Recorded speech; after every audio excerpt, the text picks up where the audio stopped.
Le début de l'année 2026 s'ouvre sur une séquence sociale particulièrement tendue, dominée par la crise persistante de l'éducation nationale et ses répercussions politiques. Grève, négociations laborieuses et colère des enseignants alimentent un débat public vif dans lequel le président de la République, Brice Clotaire Oligui Nguema, s'implique personnellement, multipliant rencontres et annonces. Pourtant, face à cette exposition maximale du chef de l'État, un acteur brille par son absence, l'Union démocratique des bâtisseurs, parti présidentiel et force dominante des institutions. Un silence qui interroge tant il contraste avec l'urgence sociale et l'intensité des attaques politiques dirigées contre le pouvoir. Alors que les militants attendent un soutien politique structuré, l'UDB semble se retrancher dans une réserve incompréhensible. Aucun communiqué d'envergure, aucune sortie médiatique coordonnée pour défendre les choix gouvernementaux ou contextualiser l'action présidentielle dans la gestion de la crise actuelle. Le parti n'a pas non plus mis en valeur les efforts engagés par le chef de l'État auprès des syndicats de l'éducation et de la santé, laissant ainsi le terrain du débat à une opposition particulièrement offensive. Cette posture fragilise le président, exposé seul aux critiques, et révèle un déficit manifeste de stratégie politique et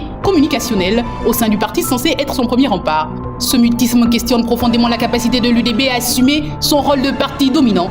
Présent à l'Assemblée nationale, au Sénat et dans les collectivités locales, il dispose pourtant de relais suffisants pour occuper l'espace public et structurer un discours de soutien, alors même que des organes de presse restent disposés à recevoir dans leurs colonnes des contre-arguments à la prédominance de la critique des oppositions. À défaut d'une mobilisation collective, on assiste à une personnalisation excessive de la gestion de crise où le chef de l'État apparaît en première ligne, sans protection politique. Cette situation est d'autant plus paradoxale que nombre de responsables et d'élus de l'UDB doivent leur ascension politique à cette dynamique présidentielle, sans pour autant se montrer solidaires lorsque la contestation s'intensifie.